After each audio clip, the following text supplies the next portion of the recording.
All right, so as above, so below.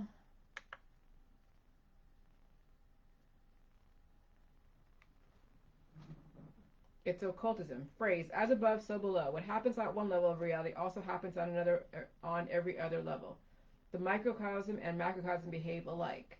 Okay, so you understand that. The microcosm and the macrocosm, that macro level and the micro level. That's what I talk about when it goes as above, so below.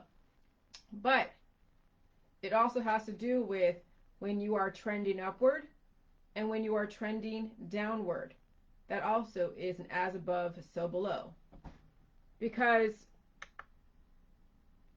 some of you that don't understand the as above, so below and only understand it from the perspective of the macro versus the micro, which is a very viable perspective to understand it from, yes. But also, when you have two people in the same room, one is trending upward doing the J juice, evolving simultaneously and reversing all their issues and evolving, and then they live with someone who is downwardly trending. They are in a decline, they're at a deficit. That's a so below world. And so you can have an as above, so below of two different people. One's on the upward trend, one's on the downward trend, and they can still find a happy medium until the downward trend is so at a deficit that they can't even relate or evolve enough to be coherent for the as above person. So that's what you have to understand the as above, so below. It's not only microcosm, macrocosm, which is really also my other premise, that they are snapshots of each other at the micro level versus the macro level. But the as above, so below is those that are not doing J juice are at a downward trend, at a deficit, in a major decline.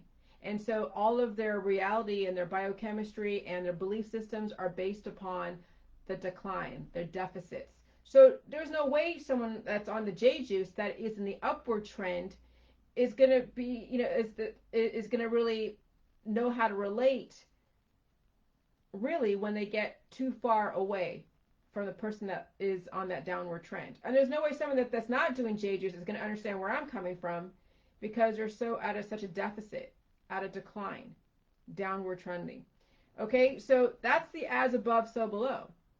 And that is going to be, that's going to be obviously in my book, and I'm going to mention that. Okay, so this is really important to understand that we can have the as above, so below people on this earth living simultaneously together, almost like two ships passing in the night. And so we have 7 billion people on this earth, and then we have occult architects that are going to be feeding off the energy that are the energy of the people who are in the decline. And that's why predators sense weakness in the population. And so when a predator senses weakness, that's their food source. Okay, so no different than when you have an animal like a lion that's going after a zebra pride, and they sense the weakness in that zebra population, and they go after the weakest link because it's the easiest one, and it helps the evolution of their food source. So it keeps the balance and keeps their food source reproducing, and they have it easier taking out that weak link. And so that's no different than what's going on in the system today. The system, the architects, are the strong ones. They sense the weak ones in the population. They're going to cannibalize those that are weak. Okay, it's all related. And so, yes, those that are not doing the J juice are going to be eventually going to be sacrificed because that's how the circle of life works. Okay? And so we almost can't even get mad at the depopulation agenda because it's just part of the circle of life. If you want to be one of the strong ones, you're going to have to be proving your strength at the biochemical level, at the micro level. And then it's going to have to manifest at the macro level. And that means that, yeah, dying and reproducing is not part of your, at the macro level, it's not part of your vocabulary. When you have livestock, you want your livestock to reproduce. Well, look at our community. How many people want to go and reproduce and have kids? It's kind of like a livestock mentality. And so if you want to be a leader, you're not going to be worried about dying and reproducing. You're going to exemplify power and life and longevity and balance. You're not going to react and take a side, play the duality games of the extremes, because that's what it is when you are taking a side, you are taking part in the extremes, you're going to transgress. You're going to inevitably overstep your boundaries because you're imbalanced.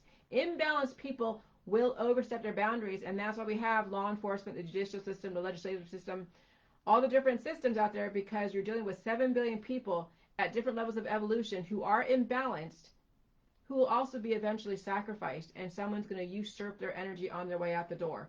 That's essentially what we're dealing with. But it's not a bad thing. It's just the circle of life. But with humans, why it's different than a pride of giraffes or a pride of zebras is that humans have a reasoning. They're able to make choices. A giraffe or a zebra has been given these cards that they're going to have an anomaly in their genetic makeup, and so their baby is going to be weak, and then that baby is going to be sniffed out by the predator and going to be taken out of that genetic line, so that way that zebra pride is stronger than ever. And maybe they might crossbreed with another animal that's going to strengthen their population. So that's why you hear about purebreds are very, very weak, right? But when you mix different breeds together, you may have a stronger genetic line. And that's kind of what they were trying to do with this human genome, crossbreeding, but people are now being crossbred out of existence because of so many anomalies in the genetic makeup.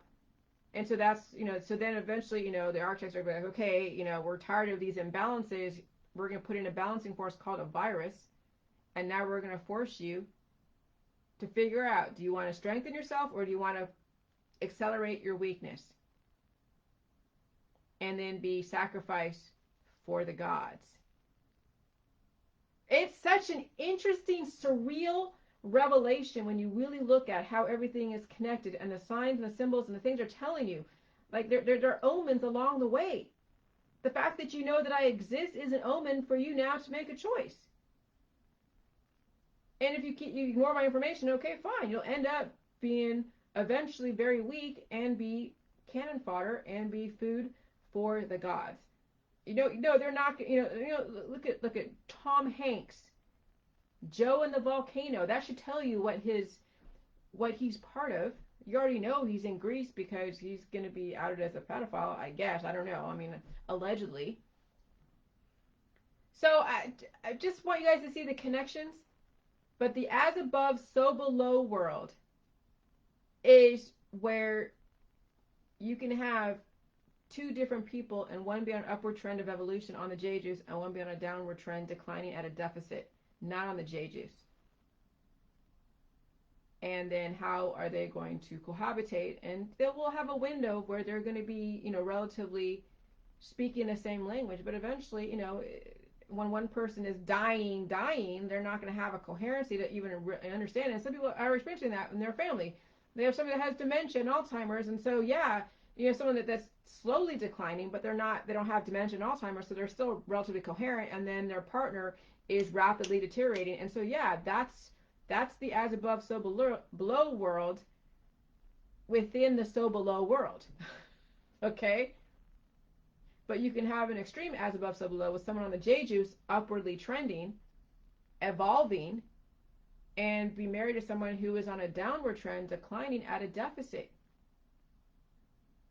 But they still can, their chemistry, their biochemistry is still relatively balanced with each other to be able to maintain cohabitation. And so it's all about balance.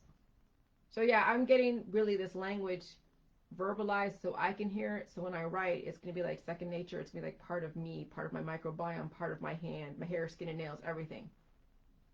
And then you guys will be exposed to my thought process to maybe it'll be enough information for you to make a choice to face your demons or anesthetize yourself systematically. Immunize yourself systematically with cannabis, chemotherapy, vaccinations, therapeutics, procedures, taking out parts of your body parts because you don't know how to fix them.